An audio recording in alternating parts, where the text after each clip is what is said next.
This is a Huddle Sports Network broadcast. You can find us on Roku TV, Amazon Fire TV, Facebook, and of course YouTube. Get all your NFL news here first.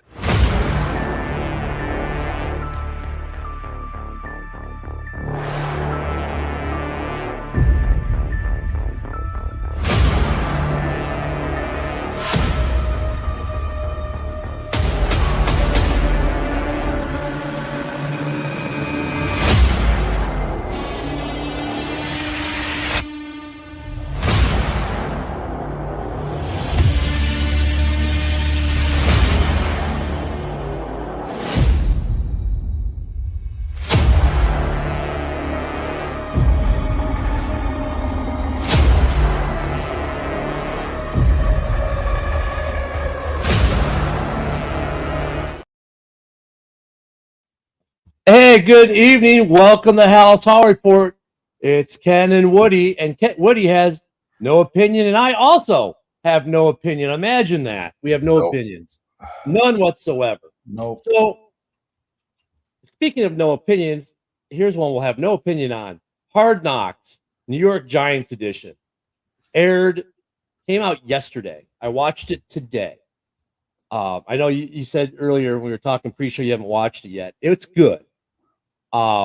Different because now the NFL has so the show picks up basically from the end of their last game, right? And it's supposed to take us through the draft, free agency, and probably into early first OTA or two. So, and then of course in the Bears, we'll pick up the next Hard Knocks for preseason. And then there'll be an NFC or AFC North team that'll pick up the in-season edition. So now they got 3 different Hard Knocks. I think this one's really cool, though, because you're seeing, how the other Hard Knocks are about, how's Aaron Rodgers being a Jet? This year it's going to be, how are the Bears now with Caleb and Keenan Allen, the players, right? This one's all about the front office and, how they figure out their budget, the cap. So players, the thought process they go through on players, the thought process they go through on what other teams are going to do with, in the first episode, they were asking, do you really think someone's going to pay Saquon this kind of money? And discussions we would have on our show, actually, right? Do we think someone's going to pay David Montgomery $8 million a year? Remember we were having those discussions? Well, these guys are having the same discussions. They just get paid millions of dollars to have it.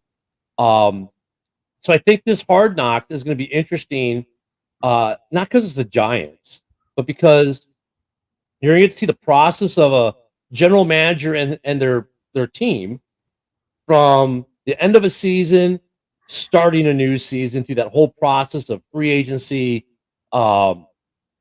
rookies, camps, not camps, but rookies, draft, Senior Bowl, all that kind of stuff. So that's on HBO Max or Max, whatever they're calling it now. And I watched that today. It was actually pretty good. So, and I was able to test out for our Hard Knocks, because we will have our Hard Knocks when the Bears are on. This would be cool if this would be the graphics they'd use, but they're not. When we have our Hard Knocks for the Bears in preseason, we got you guys covered.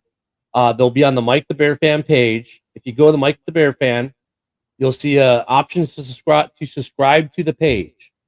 That is where you'll be able to catch it. It won't be there at all times. It'll be like a football game. We'll tell you, hey, it's going to be at Monday at 7 p.m. We're going to have a watch party, and we'll have a watch party. It'll go for as long as the show does. When the episode's over, it'll disappear like a football game does. But that's what we plan on doing. So I don't know, Woody. I mean, what did you think when you heard the NFL had this third Hard Knocks? It's too much. I mean, I'm just worried about the Bears too. I said before about distraction. I just hope it's not a distraction. All the media, cameras, teams spying on plays. Who knows with these days?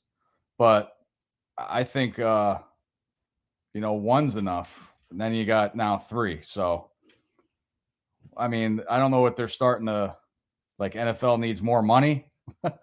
who knows? Well, after this DirecTV lawsuit, they might. Yeah. I don't know if you heard about that, but in the preliminary, they're losing this whole season ticket fight, Yeah. which means I'm gonna have some money coming back to me. You'll probably have some money come back to you. Well, like I said, we watch it.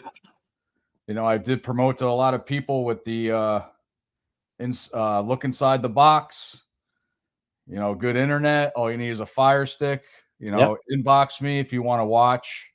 You know, you have football, baseball, all the sports, all the UFC, HBO, 24/7 shows, even other countries, and it's legal. And now there's going to be a lot of people out of DirecTV not watching the NFL Sunday Ticket, of course. Well, I mean, that's where I think YouTube was smart, though, because when YouTube took over the Sunday Ticket, they said, hey, because here was the problem with DirecTV, and this is why they're having this court case. Because in order to get the season ticket when DirecTV had it, DirecTV also had to be your TV provider. When YouTube got it, they said you don't have to buy our service. You don't have to buy YouTube TV. You can use any service provider you want for your television. Mm-hmm. You're just selling the app, the ability to watch every game. So they sold it as a secondary app, so to speak. So the cool thing when YouTube got it is if let's say you had, you know, X cable company or Dish Network or whoever. It didn't matter. You could, if you used a different streaming service, like, I don't know, like, what's one of the other ones? Like, Sling, is that one? Yeah, Sling is terrible. Or Hulu, or let's say you had Hulu. If you had one of those, you could still get the NFL season ticket through YouTube and not have to buy YouTube TV. So I think the way they've done it now, and now the way I understand it is YouTube has even subcontracted that out so that, like, if you want, you might be able to purchase it through other apps like Paramount Network and stuff like that, or Amazon. So you'll be able to purchase it through other apps. Not, but YouTube is still getting the money. But so the way YouTube and the NFL are doing it now, I don't think they're in trouble. But the way DirecTV did it, that's why they're getting sued. Yeah, I had this service for 6 years. I'll never get cable or satellite TV again. But we'll also have every Bears game on Mike the Bear Fan, of course, on the subscription side. So there's that option too. Because some people, if you don't want to switch to a IPTV, I get it. I have a couple friends who just like, yeah, sounds great, but I'm gonna just keep my regular provider. It's whatever. But there are options. And we'll have options for Hard Knocks and for the games. I don't know how much of a distraction it really is going to be because there's so many cameras around camp anyways. I think the only thing that's extra really for Hard Knocks is when they do the player profile. Yeah, everything else. You got to think though. Yeah, all those cameras around people taking pictures, videos, and stuff. Yeah, but in the back of these players' minds, they're going to be, wow, we're on Hard Knocks, what, HBO? So I mean, yeah, I can see more people watching their the training camp than most people. I mean, but do we really think that these guys are so focused on the cameras being on them? I don't know. Maybe they are. I wouldn't think they would be. I mean, I would like to go back to see whoever was on Hard Knocks, how good they did that season. I don't think the records are that good. Now, last year the Jets are an outlier because, of course, Rodgers goes down the fifth play of the season. One player doesn't make a team. But I mean, that was a huge. Well, you lose your quarterback. That's a huge. Right. If you go, from Aaron Rodgers to the MILF Hunter, that's a big degradation. That hurt their team. I mean, Jets weren't terrible, but they weren't the same team. And usually the teams on Hard Knocks are teams because the requirements were 2 years not in the playoffs, right? And you went on 10 years. Yeah, but then like if your head coach was new, you could be exempt. But you have to be pretty bad usually to be on Hard Knocks. I think the Bears are probably one of the better Hard Knocks teams, from the season before than they've had in a long time. So, but I don't think the record's pretty good for teams that are on Hard Knocks the following year. Right. I mean, but I don't know because those teams are usually pretty bad. That's why they're on Hard Knocks. They don't put playoff teams on Hard Knocks. Put it that way. So, and the also thing for us is, camp starts early because we got the Hall of Fame game. Yeah. So camp's gonna start about a week early for us. So I'm in favor of that. I'm actually happy we have the Hall of Fame game because it gives our rookies and us more time. I understand, but I think differently. I think negative all the time. No. The more preseason games there are, the more chance of injuries, even though they're rookies and stuff like that. So I would love to go to 18 games, 2 preseason games. I would love it. Yeah, but I mean, do you think the starters are going to play even now that we've got 4 this year? They're going to play a lot? Well, at all in the game? Well, Caleb Williams is definitely going to be probably playing the Hall of Fame against Stroud.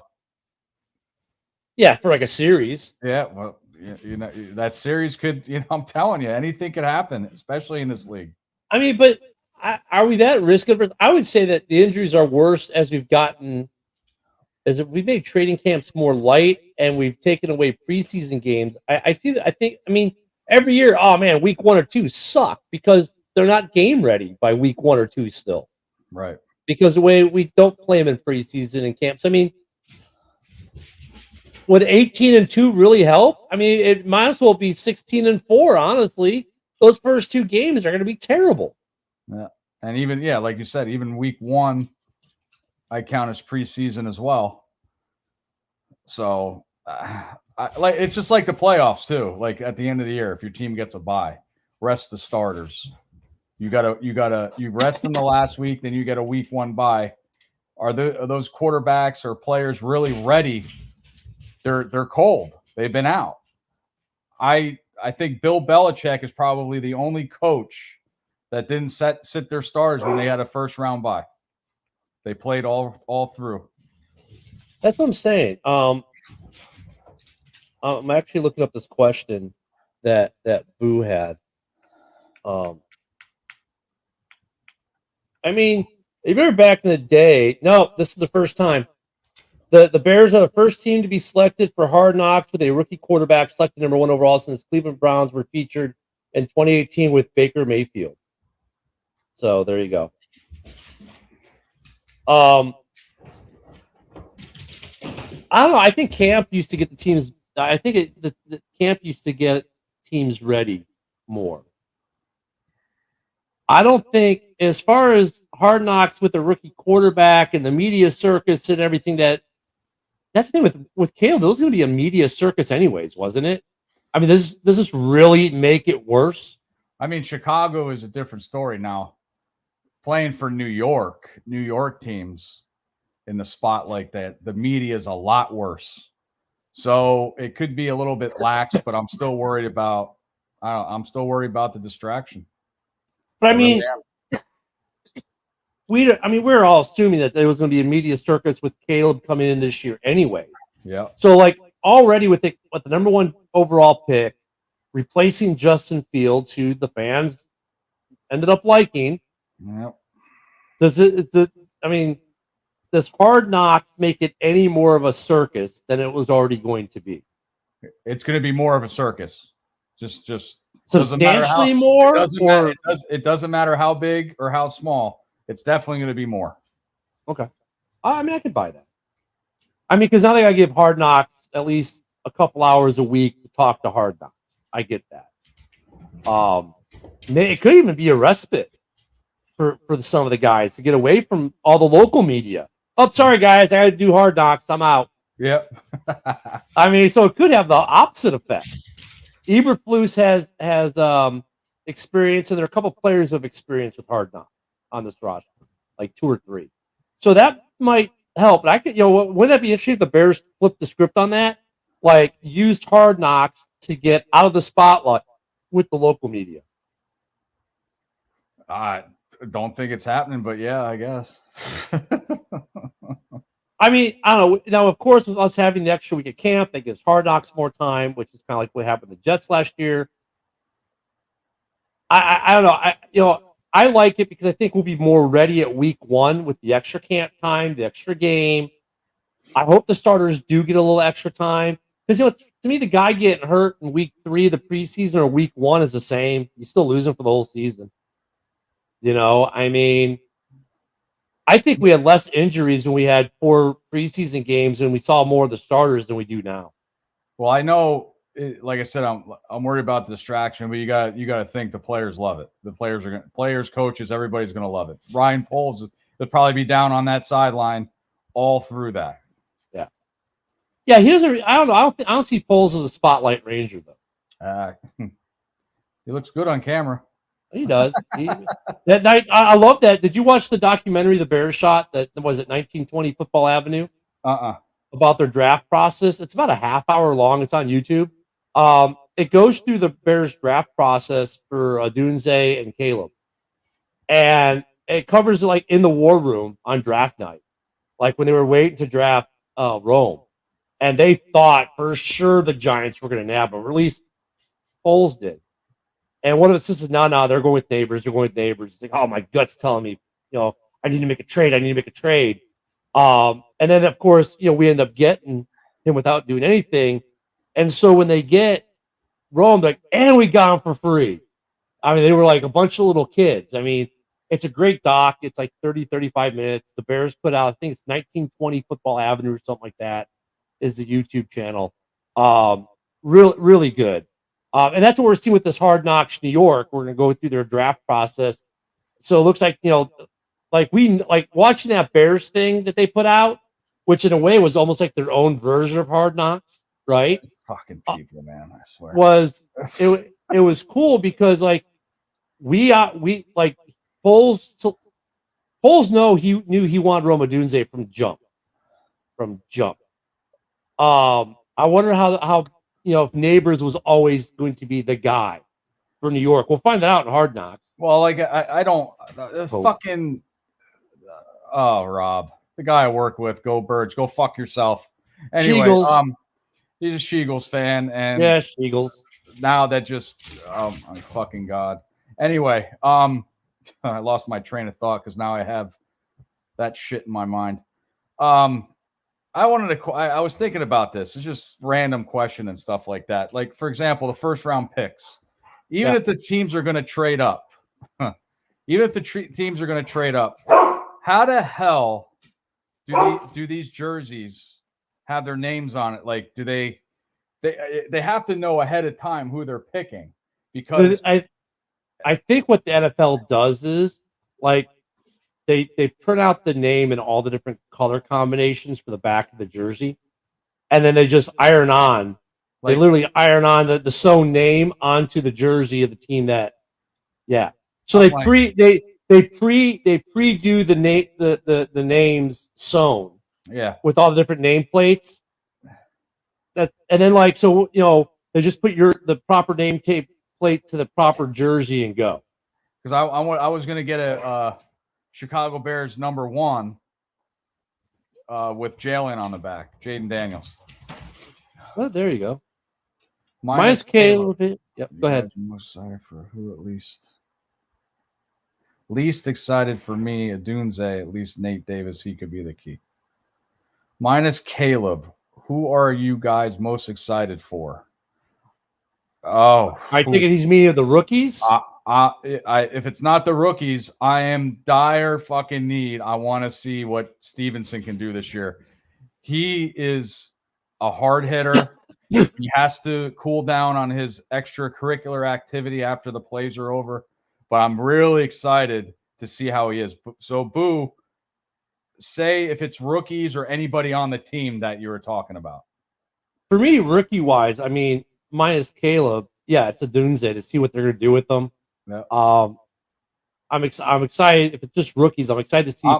But the kid we got in the 5th round, I'm really interested in seeing what he can do because the guy has a a huge ceiling, and all the talking heads were talking like, "Hey, this guy's coming out early. If he stayed in college, anyone in general, okay. If this kid had stayed in a year longer, he could have been a 1st-round pick next year." So the kid we picked up in the 5th round, the edge rusher, I know I've said in the past, like, I don't think he's going to be much of a contributor this year, but if he can be, I'd be really excited to see what he's going to do. Go ahead. Yeah. My two, like I said, Stevenson, I hope TJ Edwards has a good year again. Hopefully he doesn't have a sophomore slump with us. And on offense, I want to see if Keenan Allen can, have a good another year in the slot to see what he can do. So I'm really excited to see him too. But most likely on defense, I want to see what Stevenson can do because, like Ken, Sean Taylor, he can hit. Yeah. No, I like that too. I'm the only one you need, Brendan. You don't need to worry about. You don't need the two Mikes who are gone. So Mike, the Bear fan's on a roof somewhere. It's his busy season, and the other Mike is also at work. They're both working, so they couldn't get out of work today. Yeah, we're dedicated. Yeah, we're dedicated. The other two aren't. I know more than Mike and Mike, the Bear fan. Don't worry. Don't worry. Get all your answers here. I mean, you just got the two guys that have no opinions. Yeah, that's all you need. That's it. No opinion guys. Absolutely. I'm actually, I'm really, in general, the center position. I want to see if we fixed. I'm excited to see, did we fix the center position? Because if we did, because on the run, we were top 10 for run block. And I don't think that changes, regardless of the center position. Because with the bad centers, we were good. But if we go from 27th in pass protect to even 20th, that's a huge step. And I'm still not drawn on the center position. And that's to his question. I mean, that's why I'm excited to see is, did we fix it? Because if we did, and we can keep Caleb upright and not scrambling in passing situations. You mean Tyson? Yeah, okay. Or Tyson. Yeah. If we keep the quarterback, how about this? I'll make this more general for you. If we can keep our quarterback upright and not scrambling for the life and try not to get injured because the whole line leaks like a sieve, then I think this team takes a huge jump. Well, I got a question for Boo. Hope you're still watching. Thanks for the questions and stuff like that. I'm gonna ask your question to yourself, but I'm gonna add Caleb in there. Are you excited? What overall player at rookies, anything? To include Caleb about the watch job. I don't like Caleb Williams, so you can minus him off. That's your question. But I'm not excited to see him all. I want to know what the fans that are watching, I want to know what you're excited for and who on this team overall. I mean, because hello, Yoli. Yoli got to come on the show. Miss Yoli, let's go. Still Yoli, our favorite Packer fan. Well, she's a Bears at heart. Yeah, family-wise. The whole family's Bears fan, and all her coworkers. Everyone she knows is a Bears fan.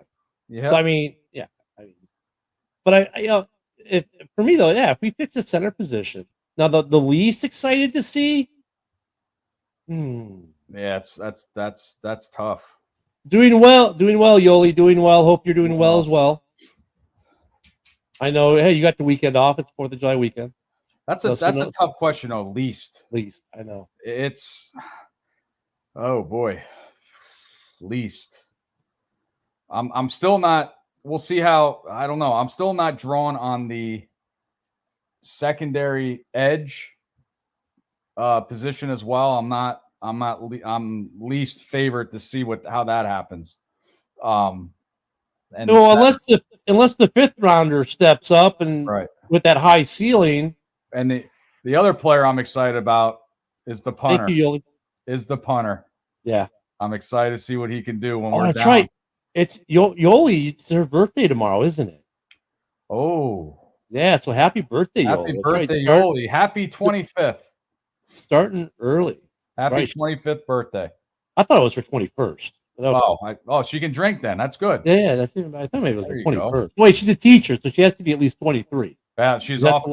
She has off in the summer, so she's drinking hardy. She's drinking hardy, especially in Chicago. So right. But I mean, I'm excited to see the punter too. He just seems interesting. Yeah, because we're last in punting last year. Last pretty much. Net. Thank you, Gil. You fucking idiot. Yeah, Gil was. When we're down and we want to do field position, we don't have to force the play because we know our punter's going to suck. So I'm interested to see what he can do to get us out of jams in field position. Her brother's taking her to dinner. for a drink, and they're watching in the car. So wait, they're in Chicago. So boy, you doing lose? You going for some good pizza?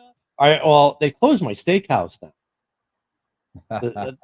What the salt people? No, not Ditka's is closed too. Wow. But no, it was what's the salt? Not Morton's. Morton's is long gone from there.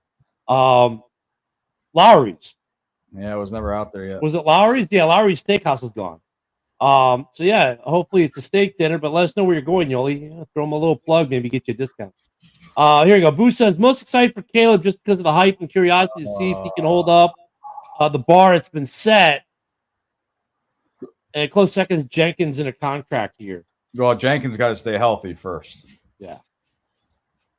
Up to Chicago, and they're going to a steakhouse. Okay, good. Have a shot for me. Shot a fireball for me. Get your good birthday steak.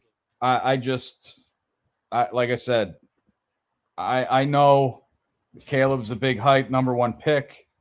I mean, look how the Panthers worked out with Bryce Young. But different situation, though, because you have to make Caleb's come into a phenomenal situation. Oh, yeah. Like I said, if Caleb cannot win with this team and get us in the playoffs, make at least 10-7 with the third easiest schedule, it's all but a bust for me. I don't care. Oh, he's in his rookie year. Do not care. It's not like he has no weapons.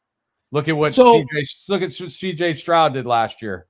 So question, if he wins 10 games in this, because obviously, we're obviously setting a high expectation for this rookie quarterback. Obviously, we're putting him in a pressure cooker with hard knocks. The expectation is that you will make the playoffs in your rookie year. I mean, that's a big pressure. So if he does that, are you sold on Caleb then? If he gets 10 wins and we're just missed the playoffs. Well, let's say we get a step further. Let's say it's 9 or 10 wins and miss the playoffs. Wow. 9 wins would still be 2 more wins than the year previous. I would be improvement. I wouldn't be, oh my God, Caleb's our savior. No. I'd be happier than what I think now, yes. Okay. What if he throws for 4,000 yards and gets 9 wins? And gets 9 wins? Yep. But hits the 4,000 yard mark for the first time. I don't care about the yards. I care about the wins as well. Me too. Yep. I'm just throwing some different scenarios out there. This morning on the morning show, we were talking about, the Lions. And now they're trying to compare their head coach, calling him Ditka 2.0, which just, come on. Oh, you see that? Those stats are exactly. So this year, Lions are supposed to win the Super Bowl. Well, but no, there's a difference. One of the 2 tight ends was a Hall of Famer. One of 2 of the tight ends revolutionized the tight end position. One of those 2 tight ends also was an assistant coach behind a Hall of Fame head coach. And we had the best defense. And the coach that wasn't any of those things is the guy in Detroit. And we had the best defense overall by far. Yeah. No, I mean, for them to call, I know. But they do it because of the stats. The stats are they wore the same number. They both played for the team they coached. Yep. They were both played for the team they're coaching. They both wore the same jersey number. Both played the same position. Yep. The first 2 years rebuild. The third year they lost to San Francisco in an NFC Championship game. Therein lies that ends it. That's all that they share in common. Hey, so Detroit's going to win the Super Bowl this year. According to Lions fans, but one was a Hall of Famer, the other one isn't. Right. One revolutionized his position on the field, the other didn't. The other one's coaching pedigree was to be an assistant coach under a Hall of Famer, the other one isn't. So, yeah, I know. But, but that, I think that's funny. But we were talking about that this morning, and Rob, Packer fan Rob, was saying, hey, this might be the best Bears team ever. I said, now look. Whoa. Yeah, and I said the 85 Bears is the best Bears team ever, because of that defense. So this defense and that defense, no, they're not the same. No comparison. However, if this offense were to go off, let's say everything clicks, they fix that line, the offense goes off, and let's say this team goes off and wins 14 games this year in the Super Bowl, they would be in the conversation. because I would say this is probably the best offensive unit on paper we've ever seen for this team. And if they were to pop off for 14 wins and a Super Bowl championship, this would probably be the most balanced team we've ever seen. But they would then maybe at least be in the conversation with 85. Yep. But well, the way they blew out teams though in 85, blew out teams. And the offense doesn't get much credit for 85. They didn't have to do much, but they did put up points. Plus, they only lost one that year. Yeah, to Miami. Yeah. So my favorite non-Bear quarterback, Dan Marino. Good old Dan. So yeah, he may have not won a Super Bowl, but he protected the record. So that's why they love him in Miami. Right. But I mean, at that point, I would be like, okay, this current Bears team, I would be talking like Lions fans are. But that would have to happen. They'd have to win 14, 15 games and a Super Bowl. Like, finish the season 14-3, wipe everyone in the playoffs, win a Super Bowl. Okay, now you're in conversation for greatest Bears team ever. Lions fans, like, this is the greatest Lions team ever assembled. Well, of course, most of these guys who are saying that weren't alive in the 90s. I think the 93 Lions team is better than the current team. The Barry Sanders-led team. Had a better defense. But I mean, I just love that. And with Bears fans, we got to mitigate expectations too, because this offense, I've never seen us have three, you could say legit wide receivers. We've had one, we've had two. I don't think we've ever been able to say 2.5 even. We've had two and like a good third down guy like Waddle. Yeah. Back in the day. But we never had and we didn't have this collection of skill players between the receivers, the tight ends, and the running back. We've never had it when was the last Bear team they said they had two great tight ends? 06? No, it was just Dez, really. Who was the other tight end besides Desmond Clark? Olsen? No, Olsen. Yeah, no, Olsen. Yeah. Was it Olsen already? Or was Olsen the year after? They did share time together. I think Olsen was after. The 2010 season, I know they were both on the team. 06, I think, was before we got Olsen, if I remember correctly. But yeah, that would have been the closest thing. We had Des Clark and Greg Olsen together.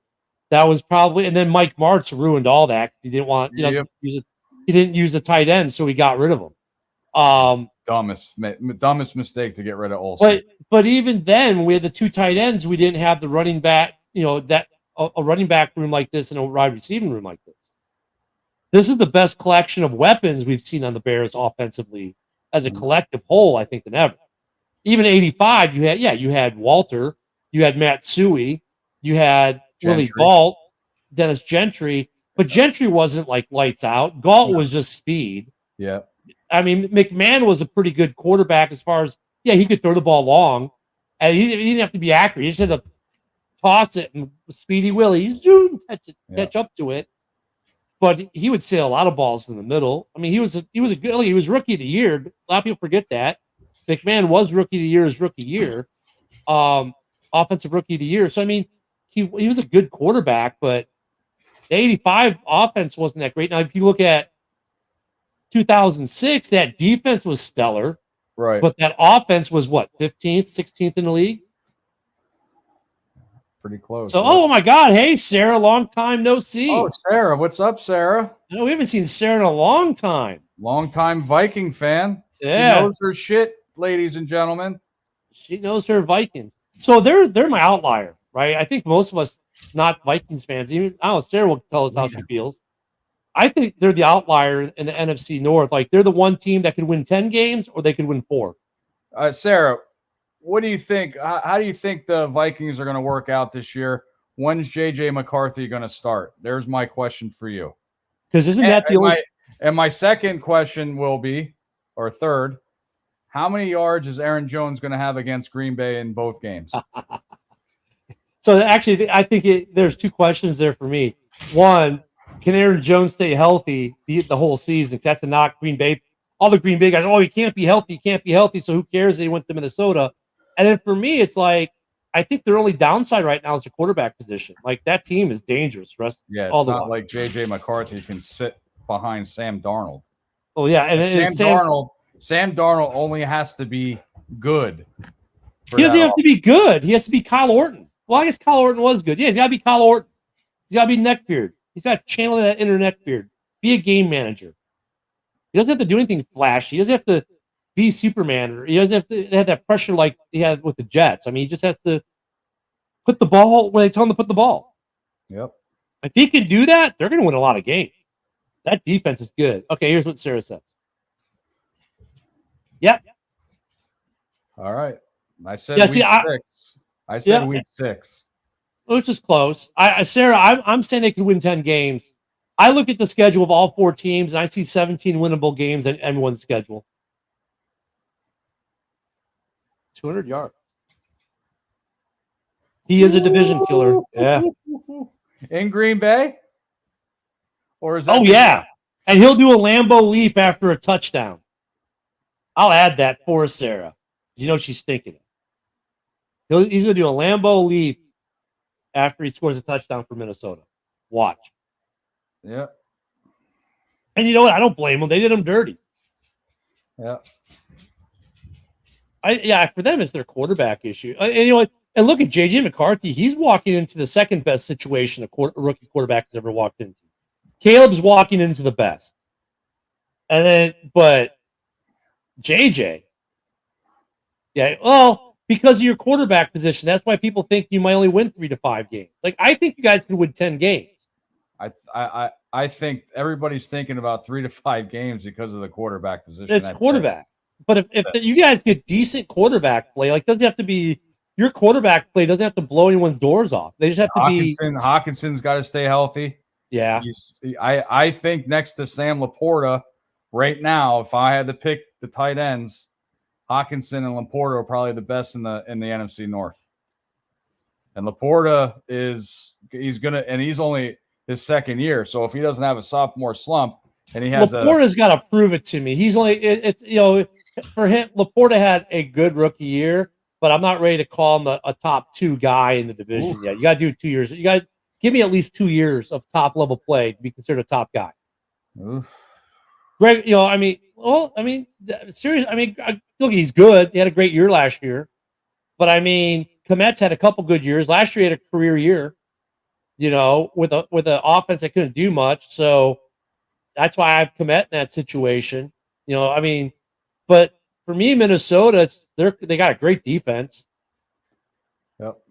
Great coach. Yeah. Oh, yeah. Offensively, they got weapons.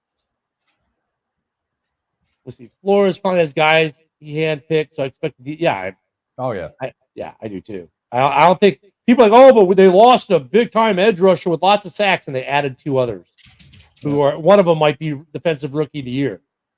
And Dallas Turner, he could be defensive rookie of the year if he wants to play there. Well, he'll sign. Well, Caleb hasn't signed. Neither has Rome. They haven't signed the rookie deals yet. Yep. A lot of guys haven't. Some of that. Well, we don't like the CBA.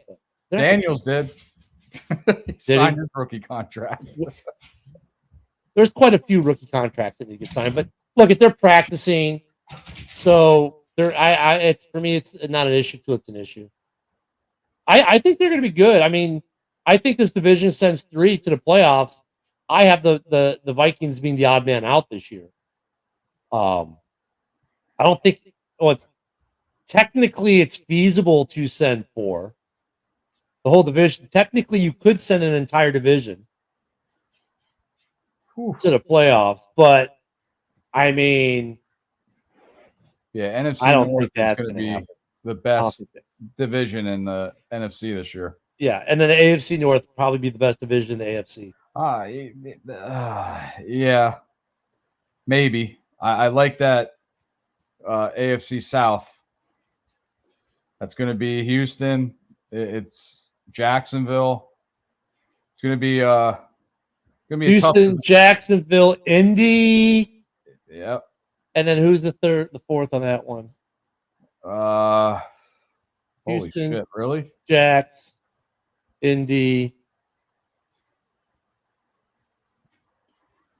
Well, we think with that, Sarah doesn't think they make the playoffs, so she thinks, we're probably. I could trust a QB who sees ghosts. Tennessee. Who's the fourth team? Tennessee, the Titans. Yeah, the Titans are kind of going to be a little bit of question. We're going to hammer them for week 1, though. Week 1, we should hammer them. So, but then we go back to play Houston Sunday night, week 2. Yeah, that's going to be a good game. That's going to be a real good game. And see, that's just it. I mean, look at you look at the Vikings schedule, you look at the Bears, you look at the Packers, you look at the Lions. If you individually look at all 4 schedules, all 4 teams independently look at their schedule, right? Taking your fan base out of it, it's like shit. All 4 teams have 17 winnable games on their schedule. Usually, though, because you know how it is. Usually you look at the schedule and you're like, oh yeah, there's no way any of us are beating that guy. There's no game like that in the schedule. Right. I mean, even with like San Francisco, because like San Francisco, like when they beat the Lions and beat the Packers, 1-score games. It wasn't like they were blowouts. They were close, good, solid games. And we can play with those teams. So, I mean, the Vikings, it's interesting. I mean, they could win.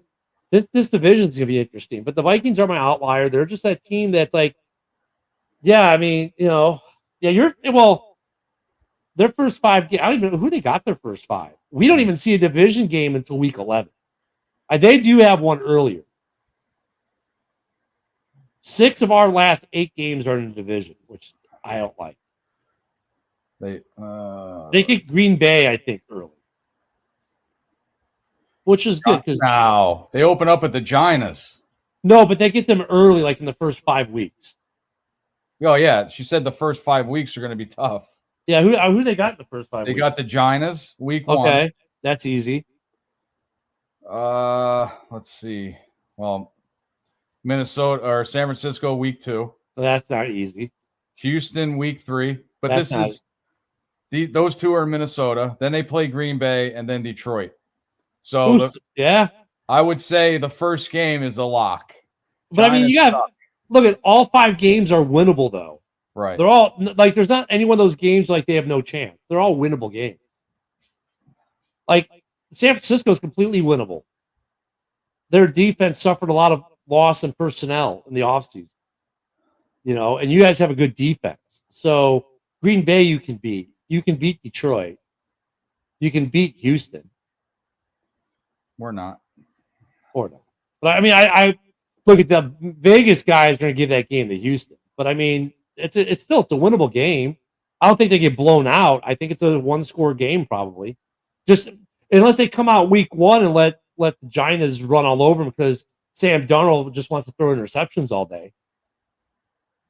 And then they have to go to J.J. McCarthy in week 2 and he's not ready. Yeah, see, that's what I'm saying. So, I mean, I love those kinds of things. Oh, a team hasn't won here since 92, but no, those guys were on the 92 team. So, isn't it something that I always like when we bring those up? It's fun. I was a sophomore in high school. I was out of high school. I was in college. No, 92? Yeah. Yeah, sophomore. Yeah, I graduated in 91. But, yeah, Vikings is going to be interesting. At least you guys in the first 5 games get a couple division games. 6 of our last 8 are in the division. Yep. We have to wait till week freaking 11. Just ridiculous. But hey, at least the Minnesota's not hanging a banner anytime they win a division championship. So only Detroit does that. So I think Detroit's the one that, Detroit fans, we're going to win 14, 15 games. Like, guys, you're going to win 11. They didn't do anything. I mean, well, we didn't have to do anything. Yeah, so other teams can catch up to you. I don't see how they improved much in the offseason. They definitely on paper address needs, but Dan Gamble, Ditka 2.0. That's too freaking hilarious. But yes, sir, Lions fans are calling their coach Ditka 2.0. Yeah. I don't know what to tell you. Well, there we go. I still think they're winning the division this year. I think it's going to be a fight till the end, but I think they're going to win over Green Bay 2 games. By 2 games in the end of the year. This division is going to be pretty tight. I mean, I look at. I don't want to rule any team out from winning the division this year. They all have a legit shot. Yep. They all have a legit shot. This is now the black and blue division of old. But we're only obviously our opinions only, but yeah, we don't have one.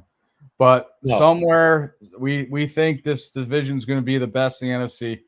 There's somewhere we're going to be wrong. But it's going to come down to the one thing we can't predict: injuries. Yep. What injuries are going to change the directions of teams? Like if they lose Aaron Jones early to an injury in Minnesota, how does that affect their offense? Or if they lose Hawkinson, or what happens if if they lose St. Brown in Detroit? I mean, you see, he'd rather show how big balls are and take points, so they ain't doing nothing. Yeah. Oh yeah. Hey, that's how I got the name, Dan Gamble. Yeah, I think it is too, Sarah, though. I think all 4 teams have a legit shot. Green Bay seems to think they're the cream of the crop, even though they're changing defensive schemes this year. And you keep telling Packer fans, like, guys, every team that changes their defensive scheme, it takes a full season for it to really take hold. They think they're going to be a top 10 defense this year with a new scheme and a new DC. I think their defense will be good as the season progresses. They'll get better. And they'll be a pretty good defense by the end of the season, which is when you want to be a good defense. And of course, they think Love is the best thing since sliced bread. So, and look at Packer fans. Can you blame them? Their last 2 quarterbacks turned out to be Hall of Famers. So, until proven otherwise, I guess I guess they can try to claim it. But I think its division, Sarah, is open. Like you said, I think it's pretty open. Because look, if the Bears fix the center position and can keep our quarterback on their feet and in the pocket delivering the football, this is a Bears offense that's designed to do a lot of damage. And the defense ain't too shabby either.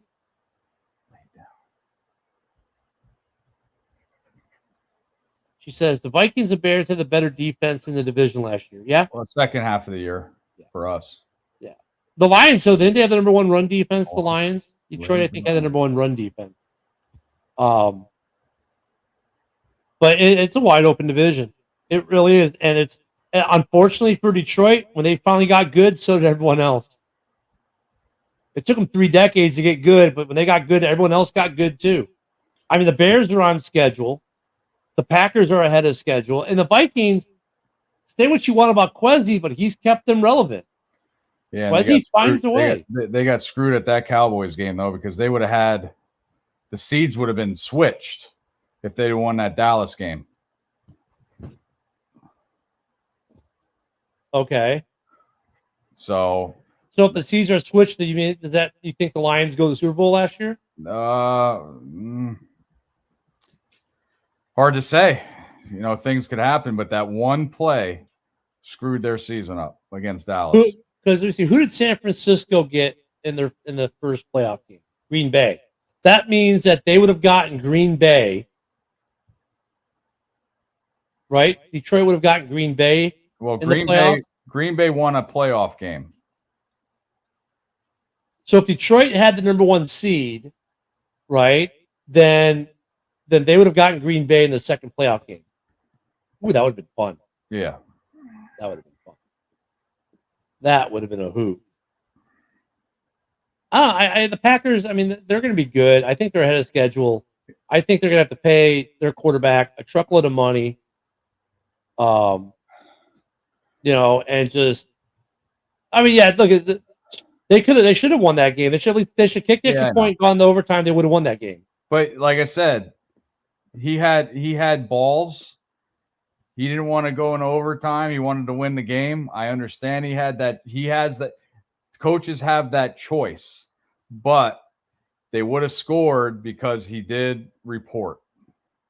You know what, though? The 2 times it mattered the most, the 2 games where it mattered the most, Gamble took a sure win or a tie and cleared it away. Yep. Because he wanted to gamble. I think injuries have come down with this schedule, but I'm interested in seeing this new kickoff rule. This might win games for teams that we're supposed to win, or some lose. So you never know. That's the other thing. That's an X factor, right? That we can't even consider. That's what's so hard about. We'll pick a record. It's like, okay, well, how's this kickoff going to affect teams? And I think like when it comes in terms of the Bears, I think one of the things that people think about with the Bears, like you mentioned it, field position. We were terrible in it last year, but we've addressed that with this punter. That's going to change a lot of games.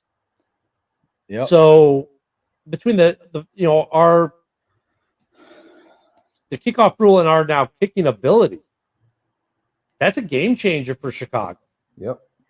But like teams that you think, oh man, they're going to suck, they might win a game or two that normally we said there'd be no way in hell because of this kickoff rule.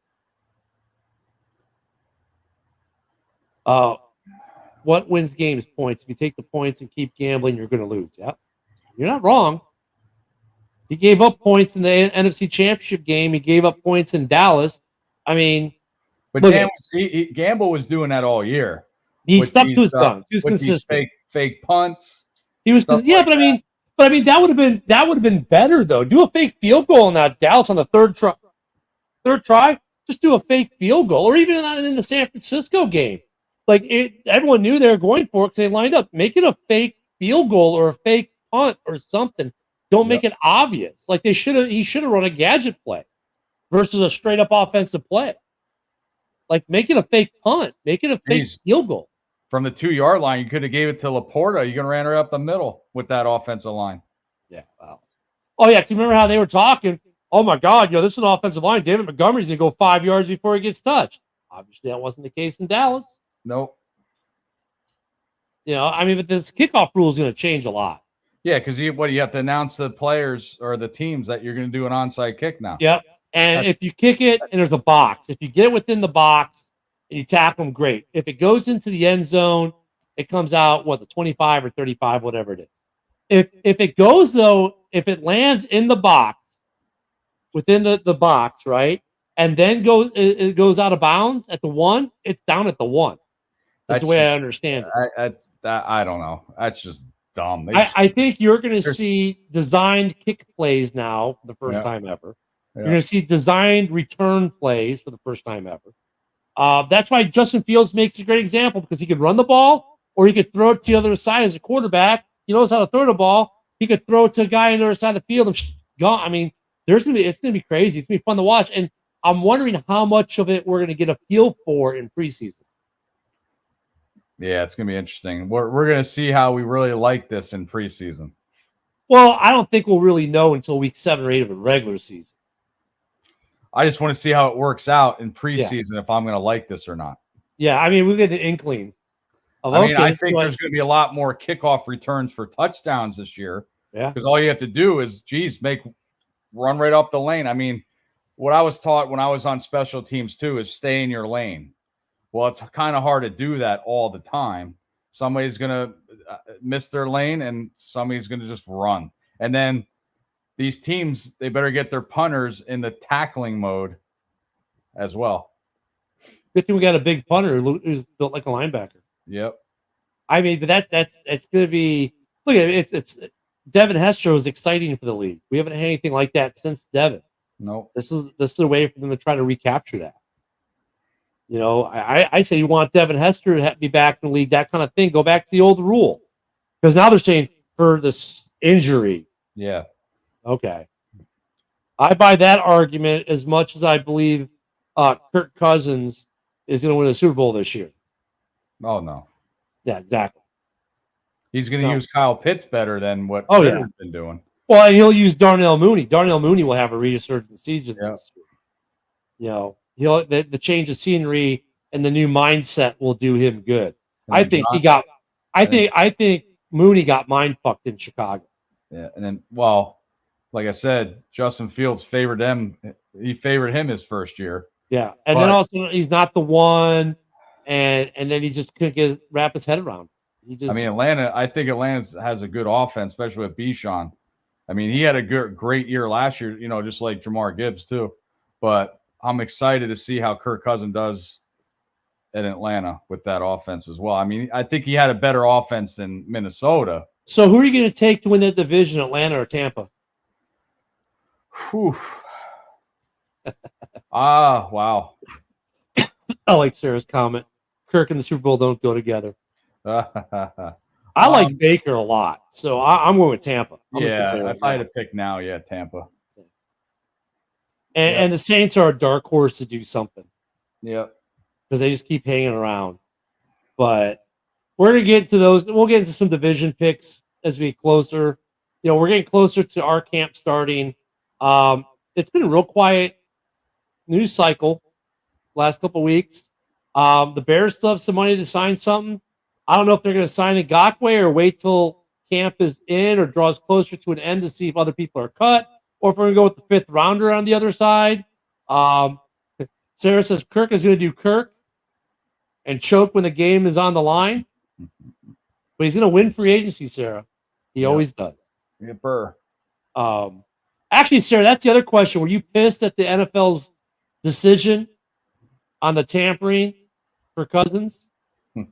I know a lot of the Viking fans are, we're going to get their first round pick right before the draft. They're going to have to give us their first round pick, and they're going to have to give us this, that, and the other. They're getting a fifth round compensation pick. And they were talking about tampering when they're with the Bears with Mooney too.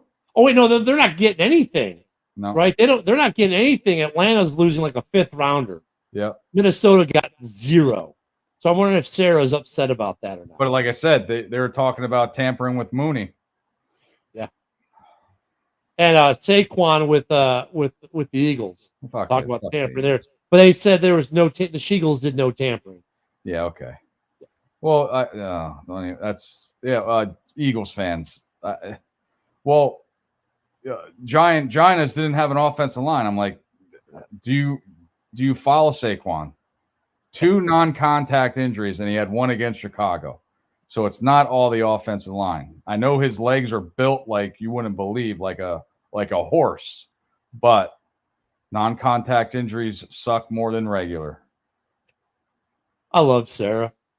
Nope, Atlanta does a favor taking Kirk away. Wow, that is she really likes Sam Darnold. Wow. No, she really does dislike Kirk Cousins even last year. She's like, can't wait to get rid of this bum. Yeah. That has to be almost the quote of the night right there. I'm glad we don't got to pay that contract anymore. Yeah, now you pay your JJ or one of your JJs all that. Yeah, money. I hope JJ, Jefferson, that just got paid. He doesn't act like Randy Moss and says, "I'll play when I want to play."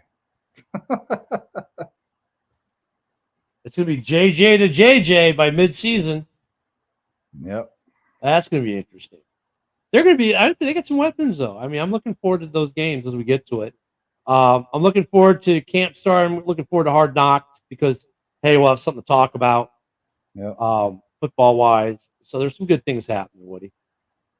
Of course, though, you and I will have no opinion on any of this stuff. Nope, no opinion on Chia Pet. Nope. None at all. Nope. Mike and Mike might if they ever join us again. Yeah. Which I'm sure they will, but they're working. Yep. And Dan will have an opinion because we always know he's got a lot to say. And he always agrees with me. Yeah. So on that terrible final take, guys, we're going to call it a night here. Thank you for watching us in Hal's. Tomorrow morning, Ken and Ken in the morning. And don't forget Sunday, 11 a.m. Central, noon Eastern for you Woody Sheagle time frame people. We'll be back here in Hallis Hall as we're getting close to the season. Everyone have a great 4th of July. Stay safe. Don't blow your hands off. And have some good barbecue. We'll see you guys Sunday. Bear down. Bear down. Packers suck.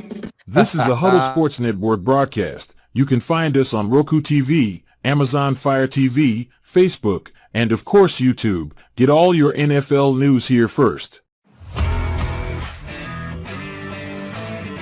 The daily podcasts are Ken and Ken in the Morning, Lions Talk with Smoking Jeremy B, Around the Indoor Football World, Shield TV, and The Big Football Show. The afternoon podcasts are Valhalla Hour, Brosef Sports, WCFL Dolphins Talk, The Cheap Seats, Bodkin Show, and Spirit of Detroit Podcast. The nightly podcasts are Hallis Hall Report, Frozen Tundra Network, Wrestling Roundup, Skull Gang 365, First and 10 with Foz, Prime Sports World, The Man Cave, Prim and Proper Sports, Spitballin' Podcast, Lions Fan Cave Chat, 313 Den Podcast, Puckett, The Guys Huddle, Main Event Football Show, Let's Talk Sports, The Michigan Sports Truth Podcast, and Off the Rails. Hope you enjoy all the shows and feel free to comment, like, share,